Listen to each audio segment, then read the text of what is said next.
Namaste, sir. Namaste Neha ma'am. Hi Goka ma'am. Good evening, Good sir. evening, sir. Good evening. Hello Anik sir.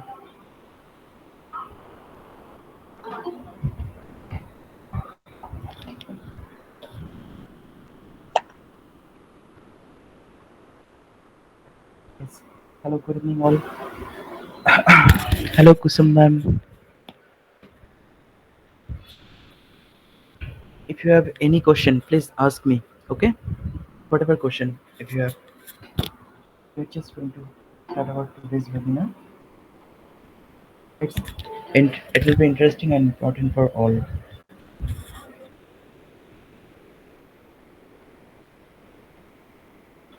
Hello Gautam sir. Hi Mallika di.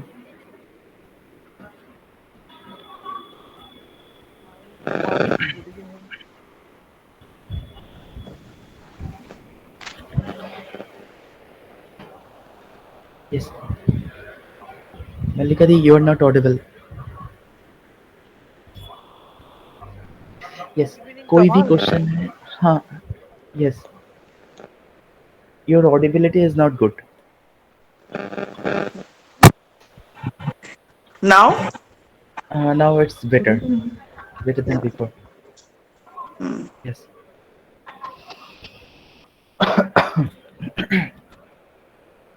अच्छा, कोई भी question है तो मुझे पूछ लीजिए. We'll discuss it.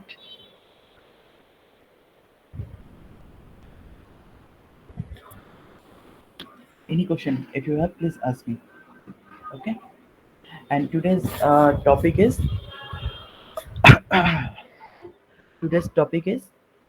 lethargicness, lethargic mindset. Okay. Hello, Ankita. Hello, sir. Yes. Good evening, Ankita. Hello, Krishna ma'am. good evening, the sir. आपका voice down है थोड़ा. Good evening. Good evening. Am I audible right now? हाँ अब ठीक है. Okay. Okay. Thank you. अच्छा, कोई भी क्वेश्चन है तो मुझे पूछ लीजिए. मैं आंसर करके आज के टॉपिक पे आ जाता हूँ. आज का टॉपिक है लेथर्जिकनेस के ऊपर. सो लेथर्जिकनेस, फैटिग एंड प्रोक्रेस्टिनेशन, ये तीन चीज़ों के ऊपर आज का टॉपिक है. It's very interesting and important for all of us. ठीक है.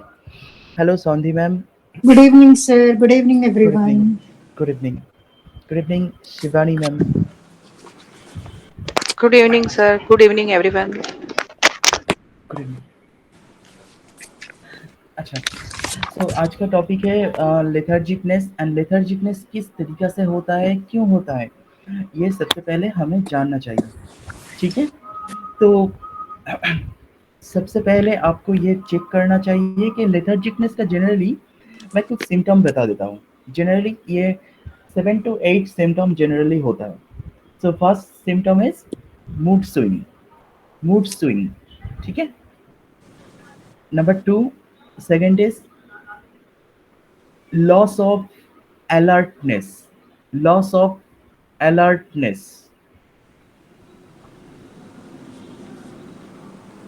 Loss of alertness. मैं यहाँ पे लॉस ऑफ कंसंट्रेशन नहीं बोल रहा हूँ. Good evening Purnima ma'am. So loss of concentration is not a directly symptom of lethargicness. ठीक है. Concentration obviously चाहिए, but we need to first have some alertness. Okay. So lack of alertness. Next, lack of focus. Lack of focus. Lack of focus. Next. Hi Neelam ma'am. Good evening. Good evening, sir. Good evening. अच्छा. Next, fatigue and tiredness. Next, low energy. Low energy. Sluggishness. Sluggishness. Next, procrastination. Procrastination. And last, lack of stamina. Lack of stamina. Understood? तो ये 7 to 8 symptom होता है totally हमारे लेथर्जिकनेस का। Understood? Simple ma'am, is it clear? Fifth क्या बोले, नहीं समझा फिफ्थ वाला। Yes, sir. Fifth I think low energy, I think low energy.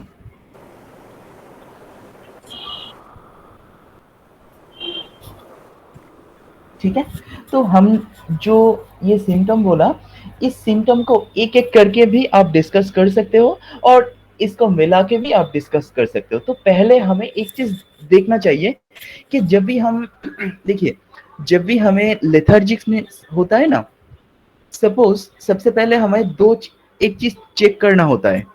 First, हमारा बॉडी में कुछ गलती तो है नहीं, ये हमें ठीक करना चाहिए। अंडरस्टूड? अंडरस्टूड? मैक्सिमम जगह पे यही गलती होता है।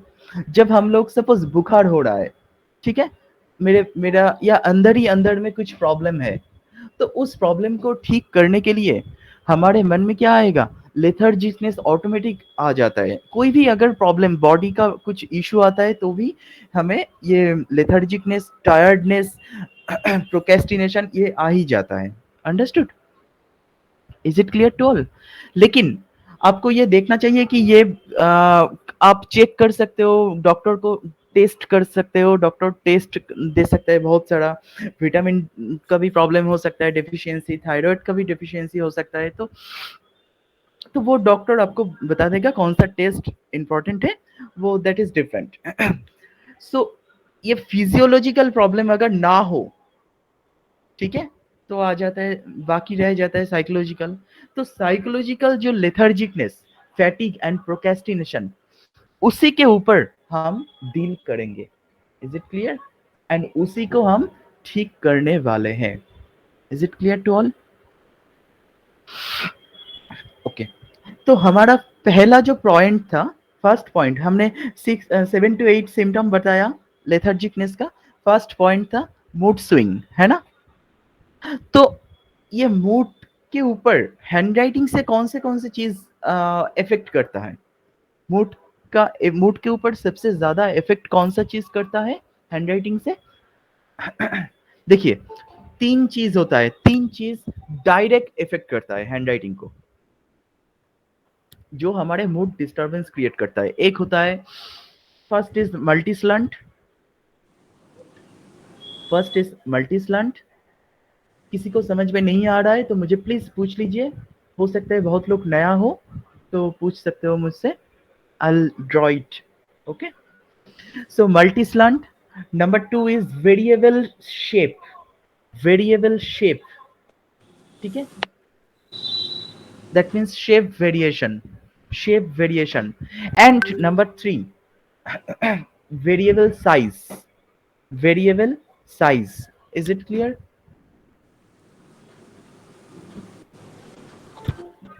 तो स्लांट, शेप एंड साइज, ये तीनों जगह पे अगर वेरिएशन होता है तो सबसे ज्यादा ये इफेक्ट करता है हमारे मूड के ऊपर, एंड मूड के ऊपर ये डायरेक्ट इफेक्ट कर देता है।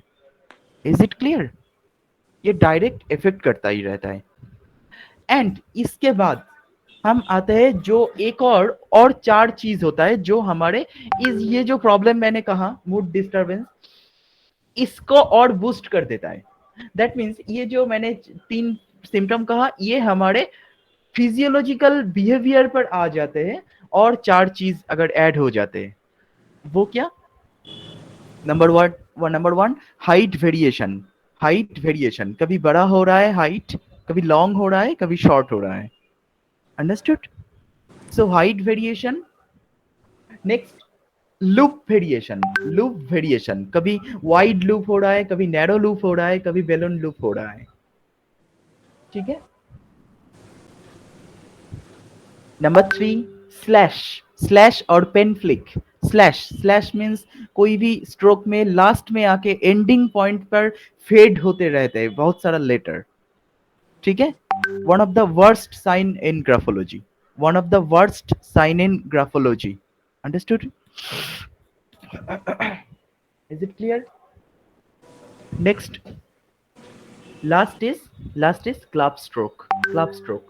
जब एंडिंग पॉइंट में लास्ट मोमेंट पर बहुत ज्यादा इंक एक्स्ट्रा वहां पे आ जाते हैं, इंक फ्लो हो जाते हैं। Is it clear? तो यहाँ पे मैंने पहले 3 पॉइंट कहा जो चीज हमारे ब्रेन का और सॉरी हमारे मूड का बहुत ज्यादा डिस्टरबेंस क्रिएट करता है एंड एक्चुअली बेसिकली हमारे जो सेरोटोनिन हार्मोन होता है उसके ऊपर डायरेक्ट इफेक्ट करता है ये 3 चीज, multi slant, shape variation, size variation. ठीक है? एंड ये हमारे बिहेवियर पर इफेक्ट करना शुरू कर देता है जब ये 4 चीज आ जाते हैं। Number 1 is height variation, loop variation, slash and club stroke. Is it clear? Sir हाँ प्लीज। स्लैश और क्लब स्ट्रोक में थोड़ा सा डिफरेंस बताएंगे? मैं बताता हूँ। स्लैश में क्या होता है, जब एक जगह पे मैं ड्रॉ करके दिखाता हूँ, समझ में आ जाएगा।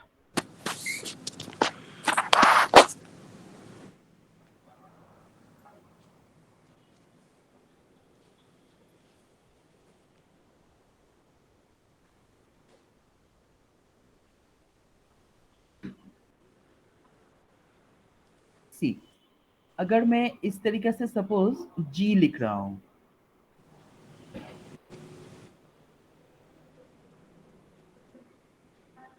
तो इस तरीके से जब जी लिख रहा था, इसके बाद सडनली मैंने पेन को ऐसे छोड़ दिया, ऐसे। अंडरस्टूड? एंड ये लास्ट वाला जो पोर्शन है, मतलब ये धीरे धीरे ना फेडिंग होता जाएगा, मतलब धीरे धीरे fading. Understood? Understood? This is called Yes, sir. Slash. Slash और पेन फ्लिक भी होता है। पेन फ्लिक किसको कहते हैं? सपोज मैं ऐसे लिख रहा हूं, तो ये लास्ट पॉइंट में ऐसा हो गया।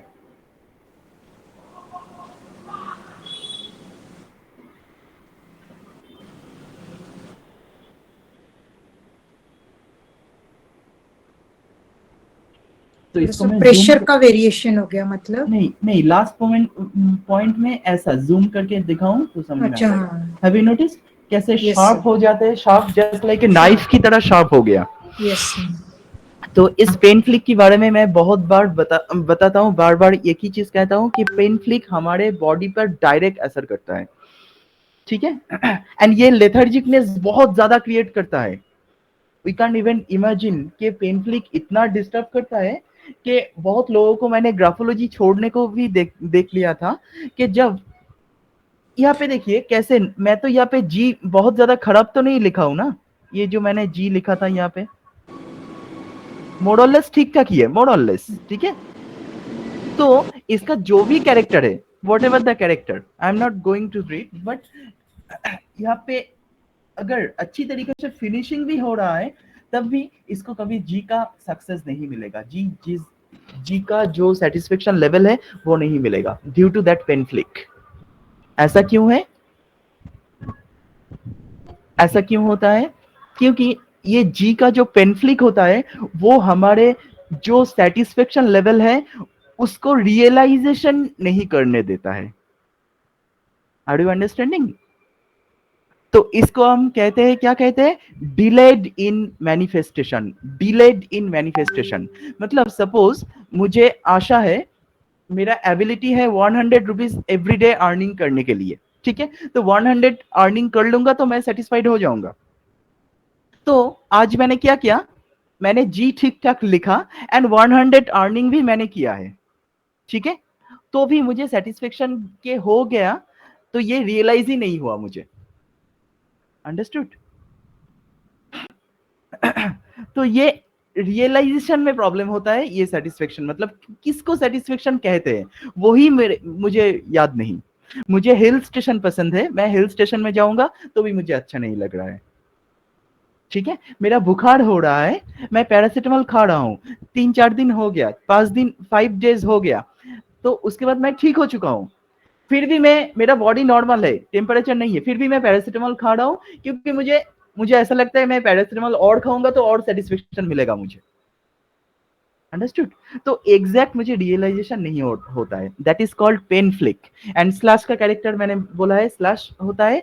स्लैश हम लोगों को क्या करता है? स्लैश हम लोगों को जो हिंदी में कहते हैं ना कड़वा सच, दैट मीन्स बिटर ट्रूथ जिसको कहते हैं, ठीक है, वो बोलने को मजबूर कर देता है। बहुत ज्यादा एब्यूसिव लैंग्वेज यूज कर सकते हैं, हमारे सबसे ज्यादा क्रिएट करता है, हमारे सेरोटोनिन हार्मोन को बहुत ज्यादा डिसबैलेंस कर देता है, ठीक है, एंड एड्रिनल ग्लैंड पे बहुत ज्यादा इफेक्ट करता है।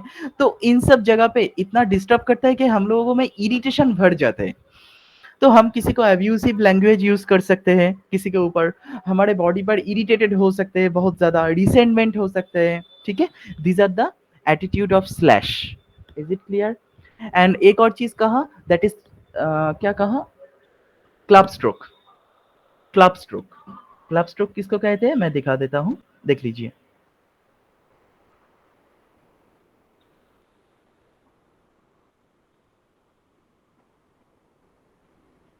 ये लास्ट मोमेंट में आके ये थोड़ा इंक ज्यादा हो गया यहाँ पे, हैव यू नोटिस? ये एक्स्ट्रा इंक फ्लो हो रहा है एंडिंग पॉइंट में, हैव यू नोटिस्ड? तो इन सब जगह पे क्या होता है, हमारा नेचर जो होता है ना वो ब्रूटल बन जाता है, कॉनिंग नेचर बन जाते हैं, हम लोगों में हंगर बढ़ जाता है, ठीक है, सेटिस्फेक्शन का हंगर बढ़ जाता है, एंड हम दूसरों के ऊपर डोमिनेट करने को करता है, ठीक है। अच्छा, तो हमने क्या क्या सीखा है? 7 सिम्टम मैंने कहा था, 7 to 8 सिम्टम कहा था प्रोक्रेस्टिनेशन, सॉरी लेथर्जिकनेस का 7 सिम्टम कहा है। नेक्स्ट 7 और सिम्टम कहा है हमारे मूड के ऊपर। आप देख सकते हो कोई भी फीमेल का जब ड्यूरिंग द मेंस्ट्रुएशन, मैंने जो 7 सिम्टम अभी कहा है आप सबको, इस 7 सिम्टम में का डिस्टर्ब होता है, आप चेक करके देख लेना, जब भी किसी को होता है आप अपने खुद के बारे में भी चेक करके देख लेना, तब हाफ पेज लिख के ड्यूरिंग मेंस्ट्रुएशन तब देख लेना, क्योंकि उस टाइम में बहुत ज्यादा इरिटेटेड रहते हैं हम लोगों का माइंड, इजंट इट? तो ये आप चेक करके देख सकते हो। तो ये मूड स्विंग का हो गया। इसके बाद हम आते हैं कि कभी हम देख सकते हैं कि कभी फोकस नहीं कर सकते, उसमें भी लेथर्जिकनेस आ सकता है। अगर फोकस नहीं कर सकता या अलर्टनेस नहीं रहता तो लेथर्जिकनेस बहुत ज्यादा मिलता है, ठीक है। एंड एक चीज मैं कह देता हूं, अगर किसी का लाइफ में प्रॉपर गोल्स एंड टारगेट नहीं दिखता है, तो उसको प्रोक्रेस्टिनेशन लेथर्जिक फीलिंग जरूर होगा, एंड वो कभी कम आउट नहीं कर सकेगा ये प्रॉब्लम से। अंडरस्टूड? सो प्रॉपर गोल का मतलब क्या है? ऐसा नहीं कि मैं कह रहा हूं कि मैं 12th स्टैंडर्ड में मुझे 80% मिल जाए, that is not, I am not talking about it. वो तो मिल जा भी सकता है, मिल ना भी मिल सकता है, लेकिन मेरा गोल चाहिए वो 80% जो है वो एक सीढ़िया होता है, ठीक है, गोल्स तक पहुंचने का। अंडरस्टूड? 80% से मुझे कोई सक्सेस नहीं मिलता है, वो तो बस मेरा एक सीढ़िया है जिसको मैंने चढ़ के आगे जा पाऊंगा। अंडरस्टूड? तो गोल्स उसी को कहते हैं जिसका एंड होता है, मतलब हमारे लाइफ का वो ही गोल होना चाहिए जहां पे उसके बाद और नहीं रहता कुछ, ठीक है, that is the end product हम लोग कह सकते हैं। जस्ट फॉर एग्जाम्पल, मुझे, आप सपोज मान सकते हो कि मुझे एडमिनिस्ट्रेशन डिपार्टमेंट के वे से मुझे किसी को हमारे ह्यूमन लाइफ को हेल्प करना है, दैट इज माय गोल्स, ठीक है। तो मुझे ह्यूमन लाइफ को, हमारे सोसाइटी को हेल्प करना है, that can be your goal, that is the end product. तो ये मैं कैसे कर सकता हूँ? एडमिनिस्ट्रेटिव वे से कर सकते हो, क्योंकि मुझे WBCS एग्जाम देना है या IAS एग्जाम देना है, UPSC एग्जाम देके वो पास करना है। तो इसका मतलब ये नहीं कि UPSC पास कर जाऊंगा तो वो मेरा गोल हो जाएगा। अंडरस्टूड? तो मेरा गोल्स ऐसा होना चाहिए जो एंड प्रोडक्ट, तो एंड प्रोडक्ट हमें देखना चाहिए, मेरे आंखों में आना चाहिए। वो अगर मेरे आंखों में नहीं आता है तो कभी मुझे ये लेथर्जिकनेस से कम आउट नहीं कर सकते हैं, हम कभी भी नहीं निकल सकते। Is it clear? Maximum time क्या होता है, हम एवरीडे ऑफिस जाते हैं, यहाँ पे जाते हैं, वहाँ पे जाते हैं, तो हमारे लाइफ में ना बहुत बोरिंग नेचर आ जाते हैं, तो हमारा जो गोल्स एंड टारगेट होता है वो हमारे आंखों के सामने नहीं दिखता है। तो हमारा एक शेप चाहिए, गोल्स का एक शेप चाहिए, कहाँ पे है मेरा goals, and that should be the end product. ठीक है, एंड उसको उसके पास जाने के लिए किस तरीके से हम जा सकते हैं वो हम निकल सकते हैं, वो हम एक एक करके स्टेप बाय स्टेप हम कैलकुलेट कर सकते हैं। ठीक है, अच्छा नेक्स्ट मैं let me share the screen.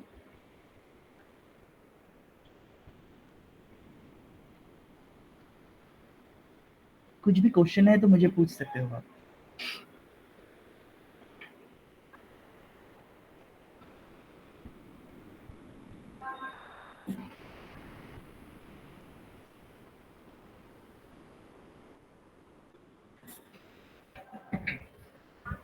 अच्छा, तो यहाँ पे हम देखते हैं कि ये फोकस एंड टारगेट, मतलब ये गोल्स अगर ठीक ठाक नहीं रहेगा तो ये हम कहाँ से देख सकते हैं?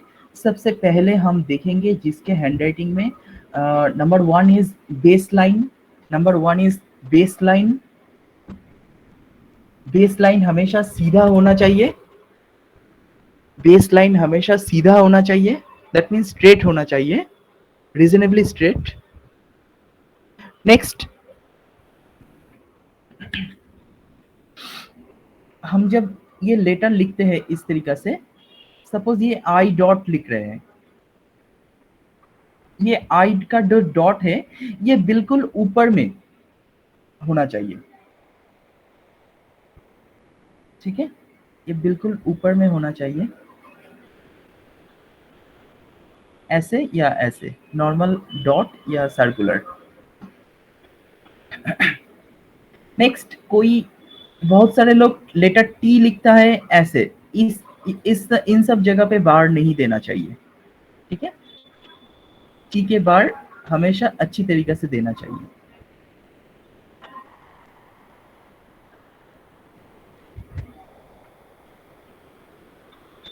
ठीक है, एंड आपको हैंडराइटिंग में चेक करना है ये कि टी के बार कोई कोई लोग ऐसे दे देते हैं, मतलब ये टूट जाते हैं या वेवी हो जाते हैं, that is not good at all. And कोई और लेटर भी ऐसे हो सकता है, जैसे सपोज लेटर जेड बहुत लोग ऐसे लिखता है तो ये स्ट्रेट होना चाहिए। अंडरस्टूड? इन सब जगह से हम देख सकते हैं। Is it clear to all? यहाँ तक क्लियर हुआ सबको? अच्छा, नेक्स्ट एक चीज की बात करते हैं, that is very important, that is low energy, low stamina and fatigue, tiredness. ठीक है, ये हमें चेक करना चाहिए अपने हैंडराइटिंग से। तो ये सबसे पहले आते हैं कहाँ पे? किसी के हैंडराइटिंग का अगर प्रेशर अगर वेरिएबल हो रहा है, ठीक है, कहीं पर डीप प्रेशर है, हैवी प्रेशर, कहीं पर लो प्रेशर, ठीक है, उसमें तो बहुत ज्यादा प्रॉब्लम आ ही जाते हैं। एंड नेक्स्ट, कोई कोई लोग बहुत ज्यादा लो प्रेशर से लिखता है, पूरा page handwriting is low pressure, उसमें भी प्रॉब्लम आ सकता है। ओनली लो प्रेशर से जो लिखता है उसमें भी प्रॉब्लम आ सकता है। एंड किसी किसी का मैंने देखा है ऐसे लिखता है, इसको आप स्ट्रोक में स्किप कहते हैं, स्किप, आप स्ट्रोक में स्किप हो गया, गैप हो जाता है किसी किसी का, आप stroke, understood? It's like that. देखिए, ये गैप हो जाने से बॉडी पर लिक्विडिटी का इम्बैलेंस हो जाता है। ठीक है, तो और भी बहुत सारा प्रॉब्लम आ सकता है, तो it should be rectified as soon as possible. This is not good, क्योंकि बहुत ज्यादा हेल्थ इशू आ जाते हैं ये सब करने से। ठीक है, अच्छा नेक्स्ट,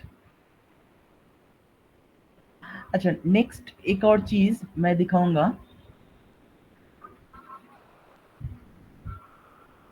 जो ऐसे लिखता है, लेटर जी लिख रहा है, that means lower zone letter इतना छोटा एंड इतना बेलून कर दिया, तो मतलब क्या है बताइए, any one of you tell me. Vacuum create होगा सर, फ्रस्ट्रेशन आएगा। हाँ, तो एक्चुअल मॉर्फोलॉजी क्या है, इसका एबिलिटी इतना है, इसका एबिलिटी इतना है, ठीक है। तो इस एबिलिटी को पाने के लिए, ठीक है, इस एबिलिटी को पाने के लिए ये एबिलिटी से 3 गुना ज्यादा मेहनत करना पड़ेगा, ठीक है। तो इसका साइज ऐसा होना चाहिए था, ठीक है। So that means he is giving less effort, understood? तो इसका स्टेमिना कम हो जाएगा, स्टेमिना कम हो जाएगा, isn't it? तो स्टेमिना अगर कम हो जाते हैं, लेकिन अब देखिए आप एफर्ट नहीं दे रहे हो, लेकिन आपका एक्सपेक्टेशन क्या है, the lower portion indicates the your expectation, high expectation, आपका एबिलिटी इतना है आपका एबिलिटी, लेकिन आपका एक्सपेक्टेशन और ज्यादा है, बेलून हो रहा है, तो ऑब्वियसली फ्रस्ट्रेशन तो आएगा। एंड नॉट ओनली फ्रस्ट्रेशन, और भी बहुत सारा प्रॉब्लम आ सकता है, क्योंकि ये लोग तो एक्चुअली ड्रीम देखता है, बहुत कुछ ड्रीम है उसका, ठीक है, एंड एक्सपेक्ट करता है कि मेरे लाइफ में मिराकल कुछ हो जाएगा, ठीक है, लेकिन एफर्ट नहीं दे सकता, अंडरस्टूड। एंड इसके साथ आप मान लीजिए अगर कोई ऐसे लिखता है, इसके साथ, ये तो लोअर जोन हो गया, इसके साथ आप मान लीजिए जो लेटर एच लिख रहा है ऐसे, सो आप अपर जोन भी ऑल्सो इट्स वाइड और बैलून शेप, वाइड और balloon shape, and lower zone also. तो पूरा दिन तो ये ड्रीम देखते देखते ही हो जाएगा, पूरा दिन ड्रीम देखेगा, है ना, दैट्स द मेन इशू।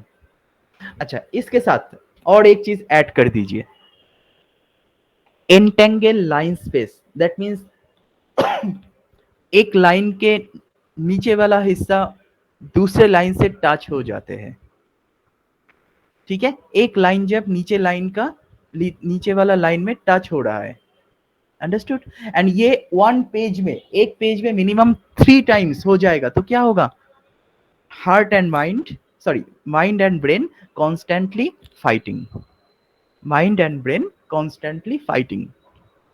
तो वो क्या करेगा, सुबह उठ के पूरा दिन का प्लान करेगा कि मुझे ये करना है, ये सब करना है, बहुत एक लिस्ट दिमाग में रखेगा, एंड उसके बाद जब वो वर्क लाइफ में चला आएगा, करना शुरू कर देगा, तब वो प्रायोरिटी भूल जाएगा, कौन सा चीज पहले करना है, कौन सा चीज बाद में करना है, क्योंकि उसके दिल की बात बहुत ज्यादा सुन रहा है, एंड दिल की बात, वो दिल जो पहले करने के लिए बोल रहा है वही वो करने के लिए दौड़ेगा, एंड जो एक्चुअल में करना चाहिए था उसका टाइम निकल गया, एंड वो रह जाएगा, एंड जब रात हो जाएगा, काम खत्म करने का टाइम हो जाएगा, तब वो फ्रस्ट्रेटेड हो जाएगा, क्योंकि उसने वो देखता है कि मैं मेरे सुबह उठ के जितना मेहनत करने का सोचा था, टोटल मेहनत किया मैंने, टायर्ड भी हो गया, लेकिन काम बाकी रह गया, बहुत सारा काम बाकी रह गया, so again unhappy, understood. Next, and in सब के साथ आप एसोसिएटेड कर दो उसके लाइफ का इरिटेशन एंड फ्रस्ट्रेशन एसोसिएटेड हो जाते हैं, ऑटोमेटिक आ ही जाता है, इसका रिजल्ट आ जाता है, क्या आते हैं, इरिटेशन फ्रस्ट्रेशन। तो वो क्या करना शुरू कर देगा, कोई भी स्ट्रोक ऐसे लिखना शुरू कर देगा, दैट मीन्स बेसलाइन से नीचे से स्टार्टिंग हो रहा है,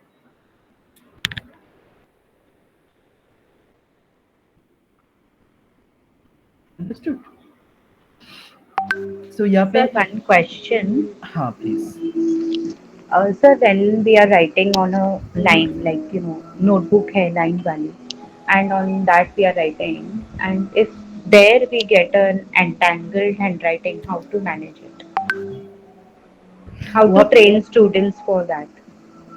एंटेंगल लाइन स्पेस, अगर कोई लाइन में लिखता है रूल्ड पेपर में लिखता है तो वहाँ पे बहुत ज्यादा कंसिडर नहीं होगा, बहुत ज्यादा इफेक्ट नहीं पड़ेगा, क्योंकि वो लाइन मेंटेन करने के लिए बच्चे लोग वो लाइन को टच कर देता है, ऊपर वाला लाइन नीचे वाला लाइन, अंडरस्टूड? Right.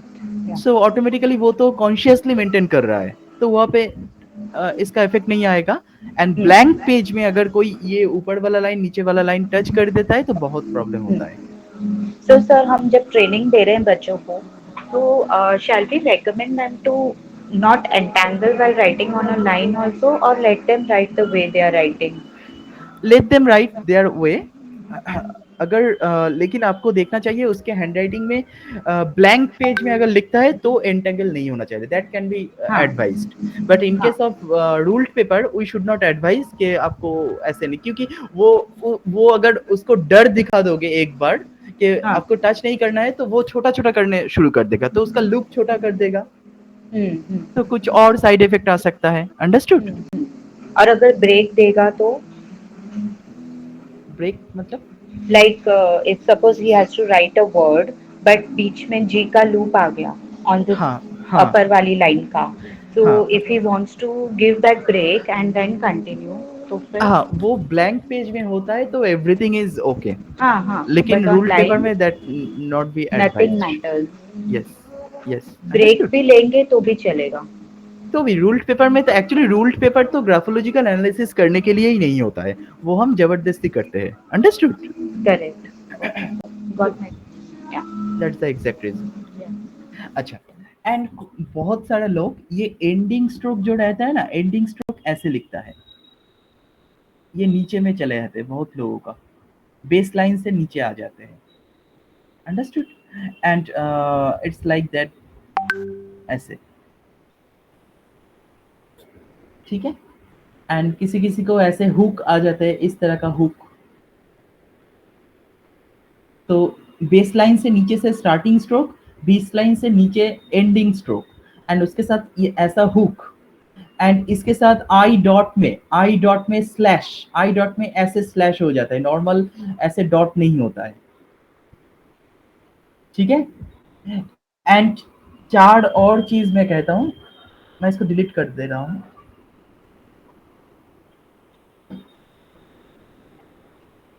अच्छा, इसके साथ जैसा मैंने कहा है कि स्लैश स्लैश स्लैश की बात मैंने किया, नेक्स्ट पेन फ्लिक भी हो सकता है जैसे इन जगह पे, नेक्स्ट क्लैप स्ट्रोक भी हो सकता है, क्लैप स्ट्रोक ऐसे इन सब जगह पे, ठीक है?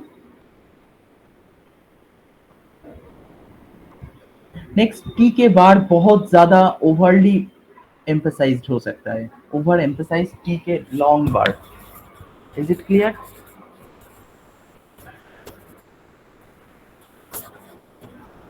क्लियर हुआ सबको? Slash, pen flick, clap stroke, long T bar. अच्छा तो ये सब जो सिम्टम कहा ना, ये इसके ऊपर बहुत ज्यादा ध्यान देने का जरूरत नहीं होता है, क्योंकि आपको देखना चाहिए, पहले किसी को थेरापी देना होता है तो आपको देखना चाहिए कि आप कॉज ओरिएंटेड थेरापी दोगे या सॉल्यूशन ओरिएंटेड थेरापी, ठीक है? Sorry, behavioural oriented therapy.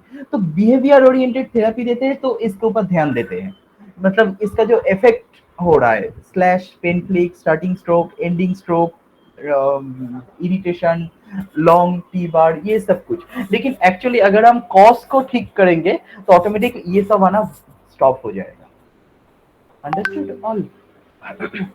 तो कॉज ओरिएंटेड थेरेपी में थोड़ा टाइम ज्यादा लगते हैं, लेकिन वो लॉन्ग टर्म इफेक्ट रहता है, अंडरस्टूड? सो इट्स लाइक अगर हम बिहेवियरिस्टिक थेरेपी देंगे तो दैट मीन्स अगर मैं सपोज मैं आई का डॉट ऐसे लिख रहा हूँ, ठीक है? तो आपने आई का डॉट ऐसे लिख रहा था तो इसके वजह से मुझे इरिटेशन आ रहा था, तो अभी मैं आई का डॉट ऐसे लिख रहा हूँ, तो अब देखिए मेरा इरिटेशन गायब हो जाएगा? ऐसा बिल्कुल नहीं है, क्योंकि इधर से मुझे इरिटेशन नहीं आएगा, तो हो सकता है किसी दूसरे लेटर से आ जाए इरिटेशन। तो लेकिन अगर हम कॉज को ढूंढ के वो रेक्टिफाई कर लेंगे तो इरिटेशन टोटली कैंसिल हो जा सकता है, इजंट इट? अच्छा, नेक्स्ट। तो अभी हम नेक्स्ट बात करते हैं प्रोक्रेस्टिनेशन का नेचर। प्रोक्रेस्टिनेशन जो बहुत इंपॉर्टेंट है एंड बहुत लोगों को होता है। प्रोक्रेस्टिनेशन कहाँ-कहाँ से देख सकते हैं? प्रोक्रेस्टिनेशन हम इस तरीके से देख सकते हैं, देखिए। प्रोक्रेस्टिनेशन का मतलब ही क्या होता है? आज का कल करूँगा, कल का काम परसों करना है, it's like that. So procrastination में हमेशा लेफ्ट साइड में ऐसा रहता है, ठीक है? लेफ्ट साइड में इसका डॉट भी लेफ्ट साइड में होता है, प्रोक्रेस्टिनेशन। लेफ्ट साइड में स्लैश आ सकता है, ठीक है? एंड किसी का राइट मार्जिन जो होता है, राइट मार्जिन बहुत ज़्यादा वाइड हो जाते हैं। अंडरस्टूड? तो यहाँ पे बहुत ज़्यादा गैप आ सकता है। ये लोग भी प्रोक्रेस्टिनेट करते हैं क्योंकि दिल में इनर फियर होता है, इनर फियर।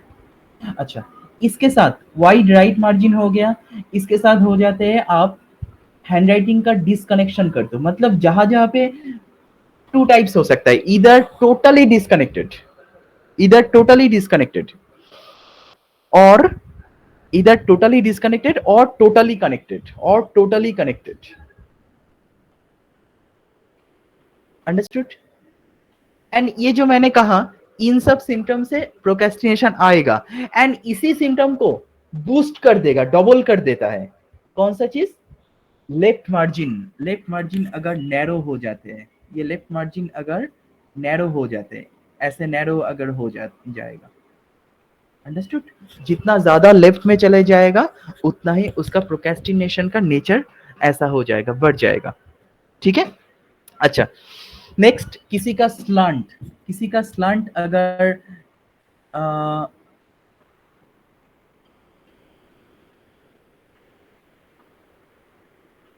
ऐसे लेफ्ट साइड में चले आते हैं किसी का स्लांट, ठीक है? लेफ्ट वर्ड स्लांट भी हो सकता है, तो बूस्ट कर देगा, ठीक है? अच्छा, हैंडराइटिंग का प्रेशर अगर लो हो जाएगा तो भी बूस्ट हो जाएगा, ठीक है? एंड एक और चीज जो बूस्टिंग में 100% हमेशा फास्ट रहता है, प्रोक्रेस्टिनेशन को फास्ट बूस्टिंग करता है, that is wide letter space. दोनों लेटर के बीच में गैप, पूरा दिन वो सोचता ही रहता है, आगे नहीं बढ़ सकता, ठीक है? एक्स्ट्रा टाइम, जरूरत से ज्यादा टाइम अगर हम अपने माइंड को दे देंगे तो वो पूरा दिन तो सोचता ही रहेगा एंड नेगेटिव थिंकिंग ज्यादा आना शुरू हो जाएगा, पॉजिटिव थिंकिंग नहीं आएगा वहां पे अगर हम एक्स्ट्रा टाइम देंगे तो। Understood all? Any question till now?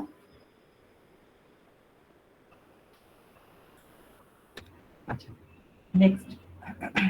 तो ये हो गया प्रोक्रेस्टिनेशन का। तो अभी हम थोड़ा बात करते हैं इन सब प्रॉब्लम से छुटकारा कैसे मिल सकता है। That is your must be main topic आज का, ठीक है? फर्स्ट ऑफ ऑल हमें एक चीज देखना चाहिए, हमें हमारा माइंड किस तरीका से हमें डिस्टर्ब करता है। हमारे मन का स्टेटस को जानना चाहिए, हमारे माइंड को समझना चाहिए, अच्छी तरीके से एनालिसिस करना चाहिए कि मेरा माइंड क्या कहता है एंड मेरा सोल क्या कहता है। सोल क्या कहना चाहता है, हमारे माइंड क्या कहना चाहता है। पहले नंबर 1 क्या होता है, हमारे माइंड हमेशा कहेगा, कभी गलत नहीं कहेगा, कभी आपको रोकेगा नहीं कुछ करने के लिए। हमारा माइंड बस इतना ही हमें बार बार कहेगा कि सपोज आपको ये अच्छा काम करना है, ठीक है? तो मुझे कल सुबह जाके वहां पे कुछ हेल्प करना है, कुछ बच्चा आएगा वहां पे, उस बच्चे को कुछ हेल्प करना है, कुछ कुछ हो सके, कुछ फाइनेंशियली हो या खुद हार्ड वर्क करके हो, कुछ हेल्प करना है। तो आपका माइंड अभी कभी नहीं आपको बोलेगा, रोकेगा नहीं, आपको ऑपोजिट मोटिवेट करेगा कि हाँ यस आपको करना ही चाहिए, ठीक है? लेकिन जब कल सुबह आएगा तब आप डिमोटिवेटेड कर देगा आपको। आज क्यों करना है, कल जाके कर लेना, ठीक है? आज कहीं और चला जाते हैं, आज यहाँ पे चले जाते हैं, यहाँ पे तो बहुत काम बाकी हो गया तेरा, ठीक है? तो बहुत काम रह गया तो वो बाद में कर लेना, वहाँ पे एक बार फ़ोन कर दे, वो सॉल्व कर लेना, ठीक है? तो ऐसे होता है हमारे माइंड हम लोगों को, हमारे सोल को ऐसे फूल बनाते हैं एक्चुअली, ठीक है? ऐसे धोखा देते हैं। तो हमें क्या करना चाहिए? सबसे पहले अपने माइंड को धोखा देना चाहिए। एंड कैसे वो दे सकते हैं? सपोज मेरा माइंड कह रहा है कि तुम ये काम करो, उसके बाद तो तुम पहले ये काम कर लो, सॉरी, आपका माइंड कहेगा कि पहले आप 15 मिनट अपने मोबाइल को देख लो, उसके बाद आप कुछ ये काम करना है आपको। तो आपको क्या करना है, किस तरीके से माइंड को धोखा दे सकते हैं? आपको माइंड को बताना है कि मुझे 15 मिनट नहीं, मैं 30 मिनट अपने मोबाइल पर ब्राउजिंग करूंगा, मोबाइल में गेम खेलूंगा मैं, लेकिन पहले वो काम कर लेता हूं मैं जो काम बाद में करना चाहिए था, ठीक है? क्योंकि मुझे पता है कि वो तो धोखा देगा ही। अंडरस्टूड? तो सबसे पहले ये प्रोक्रेस्टिनेशन इसी जगह से शुरू होता है। तो हम लोगों को सबसे पहले अपने माइंड को धोखा देना चाहिए कि जो काम मुझे बाद में करना था वो काम पहले आप करके उसके बाद थोड़ा रेस्ट कर लो, रिलैक्स कर लो, ठीक है? तो मैं तो इजीली बता देता हूँ, लेकिन जो जिसको ये प्रॉब्लम होता है उसको पता है क्या होता है, ठीक है? तो तो अभी हम क्या देखेंगे, ये हम किस तरीके से, हाँ रेनेसा मैम कुछ कह रहे थे आप? हाँ जी सर, बिल्कुल बोल रहे हैं, बिल्कुल ठीक है, यही होता है। सो अभी हम क्या करते हैं, अभी इसको किस तरीके से लॉजिकली डील कर सकते हैं, मैंने तो इजी वे में कह दिया, तो इसको हम थोड़ा और दूसरे तरीके से हम देख सकते हैं। पहले नंबर पॉइंट वाइज हमें एक शेप करना होगा हमारे गोल्स एंड टारगेट को, जैसा थोड़ी देर पहले मैंने कहा था। गोल्स एंड टारगेट को बहुत अच्छी तरीके से मुझे देखना है, अपने आंखों के सामने विजुअलाइज करना है। अंडरस्टूड? एंड ये भी देखना है उस गोल्स तक पहुंचने के लिए मुझे छोटा छोटा टारगेट करना है, छोटा छोटा टारगेट अचीव करके वो हमें एक पेज में या मोबाइल पे या कहीं पे आपको लिखना है, this is my big goals, okay? जैसे मिशन विजन टारगेट लिखते हैं ना, उसी तरीके से big goals, main goals and उसके सब कैटेगरी, ठीक है? वो आपको लिखना है, ठीक है? तो इसी तरीके से हम आगे बढ़ सकते हैं, इसको सेग्रीगेट करके पार्ट बाय पार्ट हम कर सकते हैं, एक एक पार्ट को एक एक तरीके से हम अचीव कर सकते हैं step by step. And obviously you should make, and better to say we should make a agenda, ठीक है? सुबह उठ के एक एजेंडा बनाने लेना चाहिए कि एवरीडे, जिसको ये प्रॉब्लम है, जिसको ये प्रॉब्लम नहीं है तो उसको छोड़ दीजिए, लेकिन जिसको ये प्रॉब्लम है ऑब्वियसली एक एजेंडा जरूर बनाना चाहिए सुबह उठ के एवरीडे कि आज पूरा दिन में मुझे ये काम करना है, ठीक है? एंड एक एक काम करूंगा, एक एक जगह पे टिक मार्क क्रॉस कर लेना है। अंडरस्टूड? एंड ऑब्वियसली अगर कोई भी काम, कोई भी स्टेप में अगर मुझे लेथार्जिकनेस फीलिंग्स होता है, ठीक है? ऑब्वियसली होगा, तो अभी इसको इच्छा नहीं हो रहा है करने के लिए, तब हम क्या करेंगे? तब हम वो पहले वाला जो ऑप्शन मैंने कहा था, माइंड को धोखा देने वाला, वो हम करने की कोशिश करेंगे ऑब्वियसली। एंड ऑब्वियसली थोड़ा पानी पी लेंगे, हाँ, एटलीस्ट हाफ ग्लास पानी हमें पीना है। Is it clear to all? Is it clear to all? And एक और चीज हमें देखना चाहिए कि हमारा बॉडी ठीक ठाक है या नहीं, फिजियोलॉजिकल प्रॉब्लम है या नहीं, ठीक है? तो सपोज मुझे कल रात भी 102 बुखार था, ठीक है? एंड आज सुबह को भी बुखार था, तो मैंने देखा कि I was feeling lethargic, I was feeling really so lethargic, and मैंने मोबाइल पे चेक किया कि बहुत सारा हैंडराइटिंग एनालिसिस का जो पूछता है, स्टूडेंट पूछता ही रहता है, बहुत लोग कुछ लिख के भेजता है देखने के लिए। I was feeling so lethargic कि मुझे अभी आंसर नहीं देना है या बाद में मैं दे दूंगा, ठीक है? तो ये वेबिनार भी, रात को एक वेबिनार है, वो भी करना है, तो वेबिनार में क्या कहना है थोड़ा लिख के तो रखना पड़ेगा, नहीं तो भूल जाऊंगा मैं। तो काम करते करते वो भी लिख रहा था, कुछ और काम भी कर रहा था, लिख रहा था, लेकिन ये जो लेथर्जिकनेस फीलिंग हो रहा था, तो मैंने क्या किया, बार बार मैं पानी पी रहा था, ठीक है? तो ये पानी बहुत ज्यादा हेल्प करता है हम लोगों को लेथर्जिकनेस फीलिंग से बाहर निकलने के लिए। Understood all? So it's good obviously. And आपको लेथर्जिकनेस फीलिंग्स नहीं होगा। बार बार आप पानी पीना प्रैक्टिस कर लो, एंड जितना ज़रूरत है, ज़रूरत से ज़्यादा नहीं करना चाहिए। सो आपको ये स्टॉप वॉच यूज कर सकते हो कोई भी काम करने से पहले। यस हेमा मैम कहिए please. Sir, if this problem is because of chronic fatigue syndrome, then what do you do? Yes chronic फैटिक syndrome में जिसको तो हम देखिए, अगर फैटिक सिंड्रोम होता है तो बहुत ज्यादा हो जाते हैं वो। उसमें हम दो तरीका से देख सकते हैं। एक हम कि डॉक्टर के पास जाना जरूरत है, मतलब कोई साइकोलॉजिस्ट के या साइकोथेरेपिस्ट के पास जाना जरूरत है, या हम घर में ही ठीक कर सकते हैं, वो हमें देखना चाहिए। तो क्रॉनिक फैटिक सिंड्रोम के लिए सबसे आगे हम अगर घर में ठीक करने की कोशिश करेंगे तो एवरीडे सुबह उठ के एक्सरसाइज जरूर करना चाहिए, तभी हम लोगों को ये ठीक हो सकता है। बहुत ज्यादा एक्सरसाइज करेंगे तो हम थक जाएंगे, ठीक है, हमें थक जाएंगे, लेकिन हमारा बॉडी एक्टिव हो जाएगा, हमारा every joint will be active. हमारा जॉइंट अगर एक्टिव हो जाते हैं ना तो हमें काम करने का एक चार्ज मिल जाता है हम लोगों को। अंडरस्टूड। एंड ऑब्वियसली हम कोई भी काम करते हैं तो मोबाइल अलार्म यूज कर सकते हैं या स्टॉप वॉच यूज कर सकते हैं, कितना जल्दी वो कर सकते हैं। हम जरूर अपने माइंड को ये कहेंगे ये काम करके हम थोड़ा रेस्ट भी लेंगे, तो माइंड थोड़ा चार्ज और हो जाएगा रेस्ट लेने के बाद सुन के, ठीक है। लेकिन उससे पहले वो काम करना है तो वो काम भी हो जाएगा, उसके बाद रेस्ट ले लेना, ठीक है। एंड रेस्ट करने के बाद फिर से कुछ ना कुछ काम करना है जो बाकी रह गया आपको, ठीक है। सो लेकिन एक चीज हमें देखना है कि मुझे रिकॉल करना पड़ेगा बार बार हमारा मेन टारगेट को। तो वहां पे हमें पहुंचने के लिए मैं जिस रास्ते से जा रहा हूँ, हो सकता है वो रास्ते से ना जाके कोई और भी रास्ता हो सकता है मुझे 12 में 80% ना मिला तो कुछ और रास्ते से मैं जा सकता हूँ उसी टारगेट पर, ठीक है। किसी भी तरीके से मुझे मेन टारगेट को अचीव करना है, that should be in our brain, okay, that should be fixed always, understood. So आप इस तरीके से करेंगे तो obviously we will win the lethargic mindset.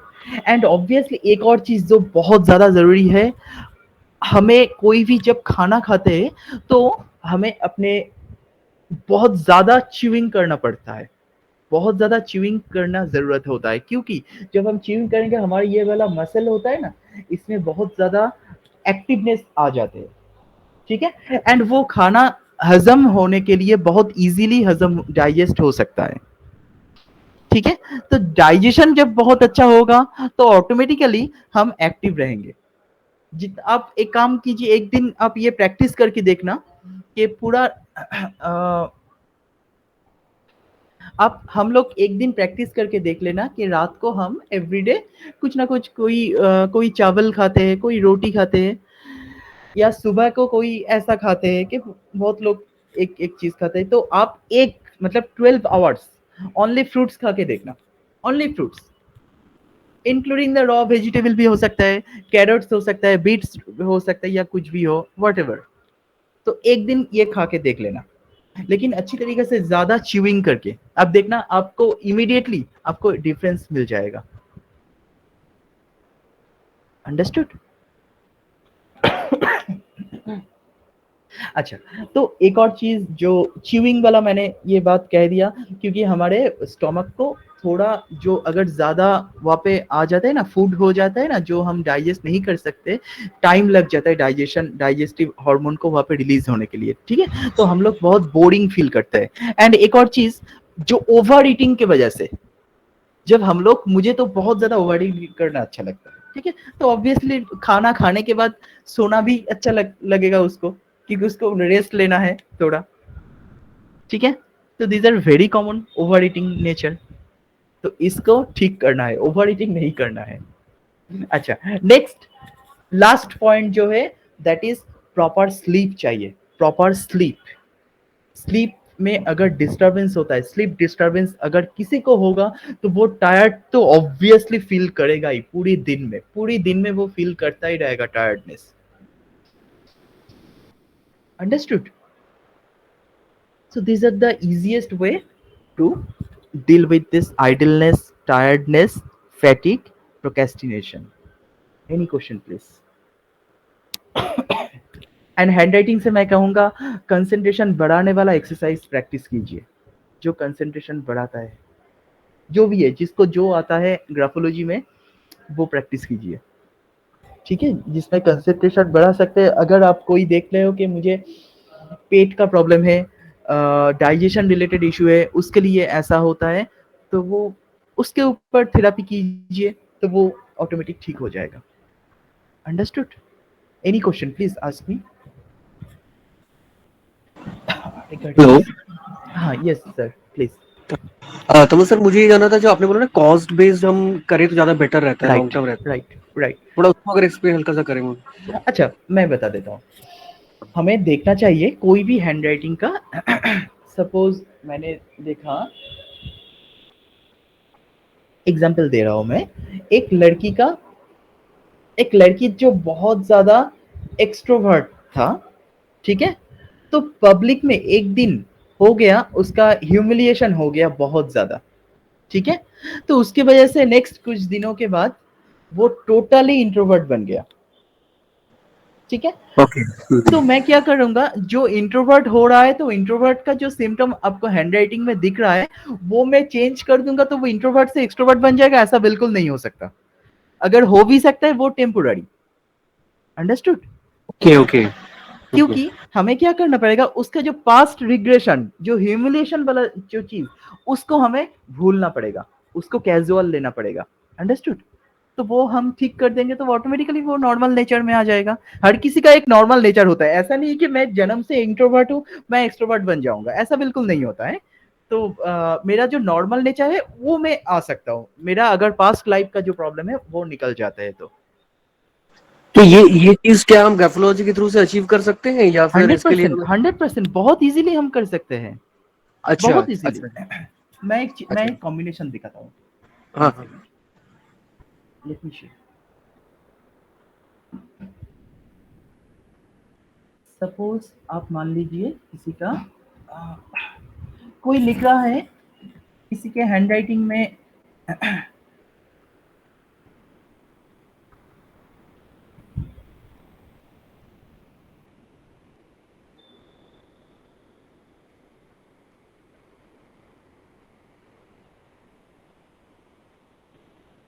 ऐसे लिख रहा है, इसके बाद उसका लेटर जी ऐसे बैलून के जैसा हो रहा है, इसके बाद उसका साइज छोटा हो रहा है, छोटा छोटा करके लिखता है, ठीक है, लेकिन इसका वर्ड स्पेस दोनों वर्ड के बिटवीन जो गैप है वो बहुत वो नैरो हो रहा है, नैरो मतलब करीब, ठीक है। ओके। क्या प्रॉब्लम आ सकता है इसमें? कॉम्बिनेशन कर देंगे तो क्या वर्ड प्रॉब्लम आ स्पेस सकता है? दोनों वर्ड वर्ड स्पेस बहुत नैरो, वर्ड स्पेस हाँ। नैरो हो गया, तो उसका मतलब है कि ही मतलब the person wants other people to come close, but ऐसा है मतलब मिल नहीं रहा है। राइट, लेकिन इसका एक इसके साथ और एक चीज ऐड कर लीजिए कि ये स्लांट राइट साइड में लिखता है, ठीक है, राइट वर्ड। तो इसको हम थोड़ा और देख लेते हैं, ठीक है। अभी हम इसके साथ सबसे ज्यादा प्रॉब्लम क्या होगा, सबसे ज्यादा प्रॉब्लम ऐसा होगा कि इसका डिजायर बहुत ज्यादा बढ़ जाएगा, क्योंकि वेलून लूप हो रहा है, desire lower zone material desire बहुत ज्यादा बढ़ जाएगा, ठीक है, एंड डिजायर बढ़ जाएगा एंड नैरो वर्ड स्पेस से क्या होगा, वो दूसरों के साथ मिलने की कोशिश करेगा, एक जगह पे बैठ नहीं सकता, मतलब सॉरी अकेला रह नहीं सकता, मुझे फ्रेंड चाहिए। लेकिन अब देखिए कितना कितना डिस्टर्ब हो रहा है, मेरा डिजायर बहुत है, मुझे फ्रेंड चाहिए, प्लस मेरा हैंडराइटिंग का साइज छोटा है, मैं इंट्रोवर्ट हूँ, तो मैं फ्रेंड लेके भी क्या फायदा, अगर मैं फ्रेंड मेरे पास आ जाते हैं, मैं इनके साथ क्या बातें करूंगा, 2 मिनट बात करूंगा, उसके बाद खत्म हो जाएगा मेरा बातें, ठीक है। लेकिन मेरा तो स्लांट राइट वर्ड है, मैं दिल की बात इजीली बता सकते हूँ अपने फ्रेंड को, ठीक है। तो हैव यू नोटिस बहुत सारा कंफ्यूजन हो रहा है यहाँ पे, हैव यू नोटिस्ड? या कॉम्प्लेक्स केस है। यस, कंफ्यूजन हो रहा है। एंड इसके साथ क्या होगा, इसके साथ आप देख लीजिए हमें थेरापी इसको क्या देना चाहिए, तब उसके लाइफ टोटल सुधर जाएगा। बस उसको हम उसके पास्ट लाइफ से निकल देंगे, तो क्योंकि ये जो नैरो हो रहा है, इसको नैरो से उसको बाहर स्टैंडर्ड कर देते हैं, इसका लेफ्ट मार्जिन, एंड लेटर जी को दैट मीन्स नॉर्मल कर देते हैं, मतलब जोन को बैलेंस कर देते हैं बस। और कहीं पर मुझे काम करने का जरूरत नहीं है, उसके हैंडराइटिंग को चेंज करना कोई भी जरूरत नहीं है। जो भी है, जो भी प्रॉब्लम आएगा वो ऑटोमेटिक टोटल उसके लाइफ चेंज हो जाएगा within 1 month to 2 month, या मैक्सिमम 3 मंथ, और ज्यादा नहीं लगेगा। Okay, thank you sir. Understood all. तो इसमें मैंने क्या किया, इसमें मुझे पास्ट लाइफ से उसका पास्ट लाइफ रिग्रेशन को हटा दिया उसके हैंडराइटिंग से। Understood all. Any question please ask me. Next हम मिलेंगे ऑब्वियसली 2-3 हफ्ते बाद, दुर्गा पूजा के बाद। So please ask me if you have any question, if you have any topic to discuss, please let me know. We shall do it.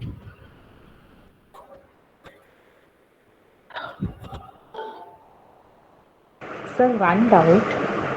Please. I have a student who she has some neurological issues. Okay.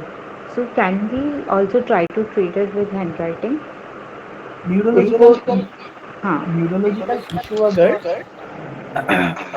Nerve को या brain cell को या कोई भी portion को, brain हमारे body का कोई भी पोर्शन को डैमेज कर रहा है, ठीक है, अगर मोर देन 10 to 15% डैमेज हो चुका है, तो ग्राफोलॉजी से कोई फायदा जनरली नहीं होता है। जनरली मतलब थोड़ा बहुत हेल्प होगा, बहुत ज्यादा हेल्प नहीं होगा, ठीक है।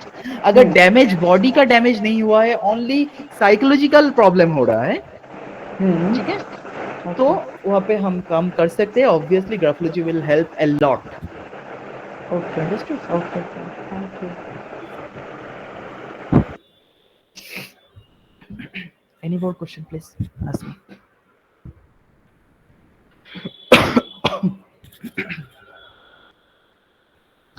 Sir, I have one student. He's ninth standard. He act as a sixth standard exams.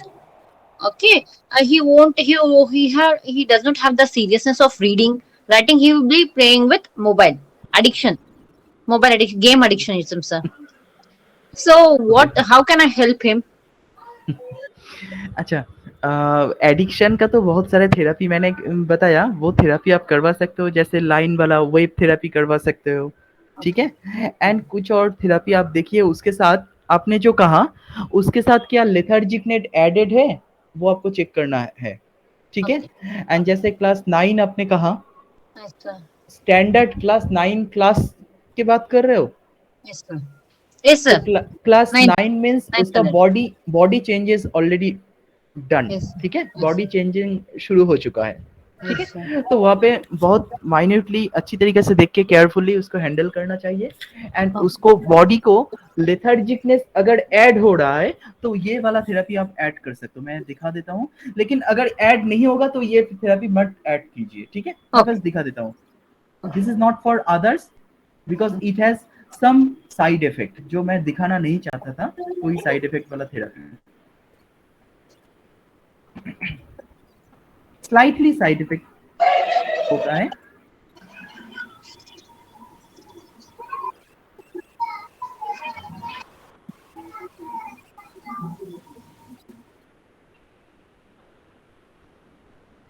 ये स्टार किया, इस स्टार को इस तरीके से टच करके करके मैंने ऐसा बना लिया।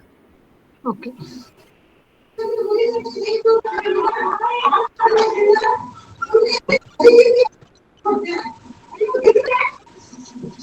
ठीक है, ये 50 टाइम्स एवरीडे करवा सकते हो। अगर उसके पास लेथार्जिकनेस प्रॉब्लम है उसको, ठीक है, लेथार्जिकनेस प्रॉब्लम प्लस आपने जो कहा डिलेड प्रॉब्लम, डिलेड माइलस्टोन वाला प्रॉब्लम, उनके लिए कह रहा हूँ, किसी और के लिए नहीं है। This is not advice to any other, ठीक है, बस आपके लिए specifically. You can do it. Yes, thank you sir. Any more question, please? So then this can be done by people who have chronic fatigue syndrome because lethargy is a part of it. हाँ, obviously कर सकते हैं, लेकिन उसके body में अगर बहुत ज़्यादा इरिटेशन है तो ये ना ही करेगा तो बेहतर है, क्योंकि ये हमारा एक थेरेपी होता है जिसको हम कॉस्मिक थेरेपी कहते हैं, ठीक है, कॉस्मिक ग्राफोलॉजी कहते हैं। तो वहाँ पे करीब 10 to 15 थेरेपी है जो हम लोगों को जिसको मास्टर थेरेपी कहते हैं, ठीक है। तो कुछ थेरेपी एक्चुअली मैं ढूंढ रहा था कुछ ऐसा थेरेपी जो हमारे ब्लाइंडली हम कर सकते हैं, जिसका कोई साइड इफेक्ट भी नहीं रहेगा एंड कोई भी चीज ठीक हो सकता है। तो इस तरह का कुछ थेरेपी ऑब्वियसली होता है, हम लोग बहुत रिसर्च करके वो निकाला था। एंड ये जो स्टार्ट थेरेपी मैंने दिखाया, ये क्या होता है, ये हमारे जो नेचर का जो 5 एलिमेंट है, 5 एलिमेंट को अननेसेसरी जिसको जरूरत है, मतलब जिसका 5 एलिमेंट का से जो हमारे एनर्जी मिलता है, वो एनर्जी जिसका स्लीपिंग वे में रहता है, मतलब एनर्जी को वो अट्रैक्ट नहीं कर सकता, तो ये स्टार थेरेपी उसको ये अट्रैक्ट करने के हेल्प करता है। तो इसीलिए ये इतना ज्यादा बॉडी में अट्रैक्शन पैदा कर देता है, इतना ज्यादा ये एक्टिविटी पैदा कर देता है कि बहुत स्ट्रेस क्रिएट करता है, फ्रस्ट्रेशन होता है। इसीलिए मैंने कहा कि ये किसी और के लिए नहीं है, जिसके पास ये फ्रस्ट्रेशन है उसको तो ये कभी नहीं करना चाहिए, क्योंकि इसका साइड इफेक्ट हो जाएगा। अंडरस्टूड? जैसे सिंधु मैम ने कहा, हाँ क्या तो ये हम डिटेल कोर्स में करेंगे ना सर? हाँ, थोड़ा थोड़ा कर सकते हैं। Please sir, thank you. These strokes can be written in 4 lines book or plain book, sir? Anywhere 4 line. और अगर आप देखिए उसके पास फ्रस्ट्रेशन नहीं है, ठीक है, इरिटेशन नहीं है, फ्रस्ट्रेशन नहीं है, एंड वो डिलेड माइलस्टोन वाला पब्लिक है, डिलेड माइलस्टोन, ठीक है, जो 9th स्टैंडर्ड में है लेकिन 6th स्टैंडर्ड की तरह बिहेव करता है, obviously this therapy will help. लेकिन अगर आपको माइन्यूटली केयर करना चाहिए, चेंज करना चाहिए, अगर ये आप 1 महीना चेक करके देखिए कि कैसा इफेक्ट होता है। वो कह रहा है कि मैं बहुत ज्यादा एक्टिव हो चुका हूँ, या बहुत ज्यादा मुझे गायनोकोलॉजिकल प्रॉब्लम हो रहा है, या मेंस्ट्रुएशन पेन हो रहा है, तो स्टॉप कर दीजिए, ठीक है, क्योंकि वो तो उसका बॉडी चेंजिंग होना शुरू हो चुका है कि वहाँ पे, इसलिए ये माइन्यूटली ध्यान देके करना चाहिए। ओके यस, क्योंकि कुछ थेरेपी जो होता है ना, कुछ थेरेपी का साइड इफेक्ट ऑब्वियसली होता है, एंड जो ये थेरेपी करके संभाल सकते हैं अपने बॉडी को, तो वो हमारे जो 5 एलिमेंट है उसमें से बहुत एनर्जी वो गैदर कर सकता है। क्योंकि नॉट ओनली ये थेरेपी, इसके साथ इसका नेक्स्ट स्टेप होता है, ऑब्वियसली आप इसको कहने के लिए कहिए, उसके बाद इसका अगर असर अच्छा होगा तो इसका नेक्स्ट स्टेप हम आगे बढ़ जाएंगे, ठीक है। इस तरीके से बहुत सारा थेरेपी स्टेप बाय स्टेप हम कर सकते हैं, जहाँ से हम 5 एलिमेंट से जैसे हम एनर्जी गैदर कर सकते हैं, जैसे भी हो। Understood all? Yes, any question? Sir some students have the habit of जैसे रीडिंग करते हैं ना, बुक्स को अंडरलाइन करना, डर्टी करना बहुत ज्यादा, सर वो क्या माइंडसेट होता है बच्चे का? अगर बहुत ज्यादा डर्टी करता है तो वो अच्छा बात नहीं है, एंड लेकिन ये भी देखना पड़ेगा कि जो पढ़ते पढ़ते इरिटेटेड हो जाते हैं लेकिन करना ही है, तो वो कभी कभी डर्टी कर देता है, अपने हैबिट हो जाता है। या एंड कोई तो ऐसा भी होता है कि लाइन में ड्रॉ नहीं करूंगा तो मैं पढ़ नहीं सकता हूँ, ठीक है, तो वो उस जगह को बहुत ज्यादा इंपॉर्टेंस देता है, इसलिए वो पेपर को इस तरीके से करता है, ठीक है। लेकिन बहुत ज्यादा डर्टी करना अच्छी बात नहीं है। सर बहुत सारा जैसे अननेसेसरी स्टार्स बना दिया, इंपॉर्टेंट लिख लिया, राइट, अंडरलाइन कर लिया, वो एंड बहुत सारे रीजन हो सकता है। किसी को स्ट्रेस बहुत ज्यादा है, अभी मैं करूंगा तो वो याद नहीं रहेगा, बाद में मैं एग्जाम से 2 दिन पहले ये पढ़ लूंगा, इसलिए बहुत ज्यादा स्टार मार्क कर लिया, इंपॉर्टेंट दे दिया, ठीक है, वो भी कर सकते हैं हम लोग, ठीक है, बहुत रीजन हो सकता है। बट सर ये जो अंडरलाइन करने का वो होता है, देयर आर टाइम्स आप हाईलाइट करते हो कि when you want to you know पूरी बुक नहीं पढ़नी है, you just want to recollect those lines. वो ना नीट नहीं रखती बुक, अननेसेसरी बहुत डर्टी वे में लगता है, डर्टी बना देता है, बहुत लोग डर्टी बना देता है, दैट इज नॉट गुड, बहुत ज्यादा डर्टी इज नॉट गुड, ठीक है। ओके, तो यहीं पे खत्म करते हैं, मिलते हैं next day, next Durga Puja के बाद मिलते हैं। Thank you, good night all of Thank you, you, sir. Thank you, sir. Bye. Good night. Bye. Bye, take care, Thank you, Kamal. Thank you, sir. Thank you, sir. Thank you, thank you.